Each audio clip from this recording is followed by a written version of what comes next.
Sandwich. তো sandwich বানানোর প্রক্রিয়া চলছে।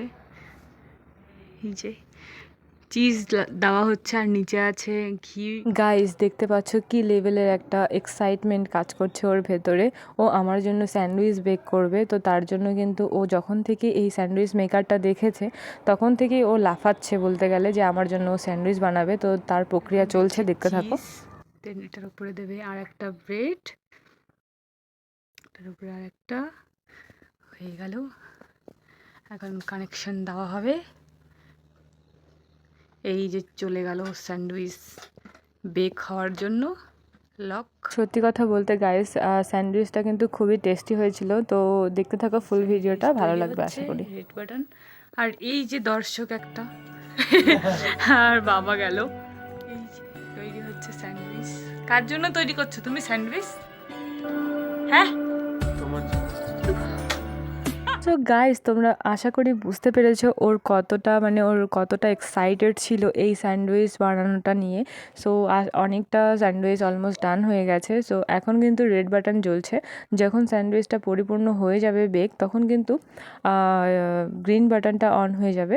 গ্রিন বাটন অন হয়ে যাওয়া মানে স্যান্ডউইচটা মেক হয়ে গেছে, তখন কিন্তু স্যান্ডউইচটা নামিয়ে নিতে হবে। দেখো এরকম কুক কি তোমরা দেখেছো বিছানায় বসে বসে মানে কুকিং করে? সো দেখে নাও। আমাদের একটু জায়গা শর্ট পড়ে গেছিলো বলে আমরা এইভাবে অ্যাডজাস্ট করে করছি। আর এখানে টিভিও চলছে। এই যে গাইস অ্যাকচুয়ালি স্যান্ডউইচ মেকারের যে ওয়্যারটা রয়েছে সো ওটা খুবই ছোট ছিল। সো দ্যাটস ওয়াই কিন্তু এত কিছু অ্যাডজাস্টমেন্ট করে ওকে বসাতে হয়েছে। প্রথমে টুল দিয়েছিলাম বাট টুলে চেয়ারে ও আরও শর্ট হয়ে যাচ্ছিলো, তো তার জন্য টলি দেন তারপরে টুল সব কিছু বসিয়ে অ্যাডজাস্ট করতে হয়েছে। দর্শক স্যান্ডউইচ খাবো। তৈরি হচ্ছে তো, ধোয়া বেরোচ্ছে। টিভিটা অন করো। স্যান্ডউইচের জন্য ওয়েট, কোমরে হাত দিয়ে ওয়েট।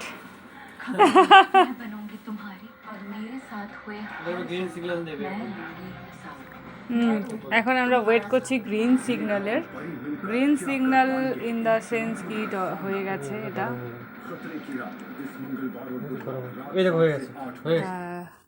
আমাদের স্যান্ডউইচ বানকে রেডি।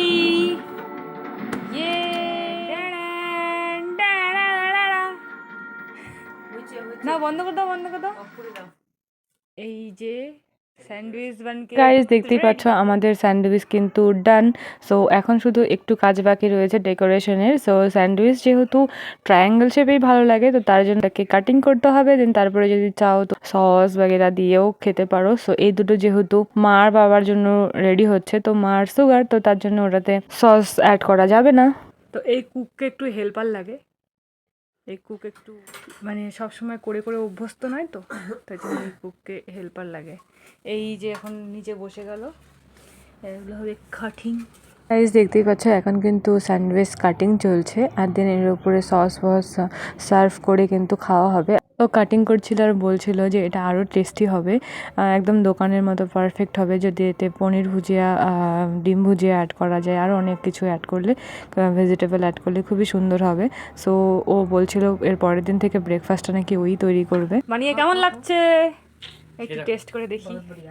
সব থেকে বড়টা নেই,